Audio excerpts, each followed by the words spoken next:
आज मैं और मेरे दोस्त महाकालेश्वर ज्योतिर्लिंग की दर्शन करके ओमकारेश्वर की ओर बाइक राइड पर निकल रहे हैं। वहां से दर्शन लेकर हम घर जाएंगे। तो चलो इस राइड के साथ हम ओमकारेश्वर ज्योतिर्लिंग की कथा और इतिहास जानते हैं। मध्य प्रदेश स्थित ओमकारेश्वर को द्वादश ज्योतिर्लिंग में चौथा स्थान प्राप्त है।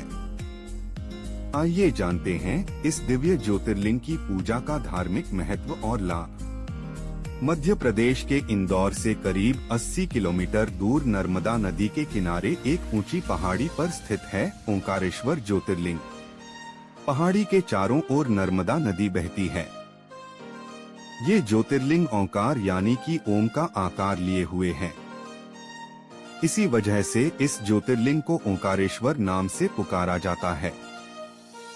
शिव पुराण में ओंकारेश्वर ज्योतिर्लिंग को परमेश्वर लिंग के नाम से भी जाना जाता है। ओंकारेश्वर ज्योतिर्लिंग को लेकर धार्मिक मान्यता है कि बाबा भोलेनाथ यहाँ रात्रि में शयन के लिए आते हैं। कहते हैं पृथ्वी पर ये एकमात्र ऐसा मंदिर है जहाँ शिव पार्वती रोज चौसर पांसे खेलते हैं।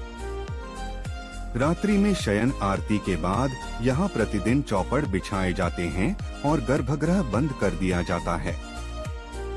अगली सुबह ये पासे बिखरे हुए मिलते हैं।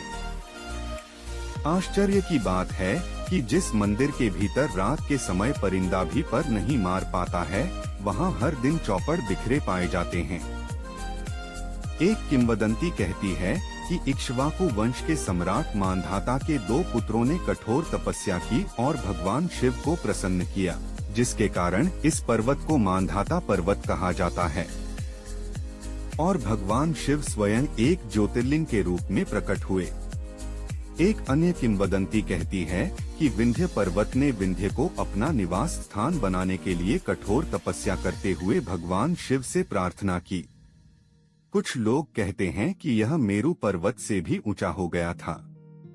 तपस्या से भगवान शिव प्रसन्न हुए और वहां ज्योतिर्लिंग के रूप में प्रकट होकर उनकी इच्छा पूरी की। देवताओं और ऋषियों के आदेश पर भगवान शिव ने लिंग को 2 भागों में विभाजित कर दिया, एक ओंकारेश्वर में और दूसरा अमरेश्वर या ममलेश्वर में। इसलिए भक्त जब मांधाता जाते हैं तो इन दोनों मंदिरों के दर्शन करते हैं। ऐसा कहा जाता है कि भगवान शिव ने भी विंध्य को बढ़ने की अनुमति दी थी, लेकिन केवल तब तक जब तक वह तीर्थयात्रियों को परेशान नहीं करते थे। हालांकि समय के साथ विंध्य पर्वत की विशालता ने भक्तों के लिए समस्याएं पैदा कर दी और इसलिए उन्होंने ऋषि अगस्त्य से मदद मांगी। ऋषि ने पर्वत को तब तक बढ़ने से रोकने का आदेश दिया जब तक कि वह वापस न आ जाए, जो उन्होंने कभी नहीं किया, और इसलिए उन्होंने भक्तों की समस्या का समाधान किया। Thank you for watching my video. और अगर आपने अभी तक चैनल को सब्सक्राइब नहीं किया है तो कृपया करके सब्सक्राइब करें ताकि आप हमारे ज्योतिर्लिंग कथा और राइड वीडियो की अगली अपडेट से जुड़े रहें।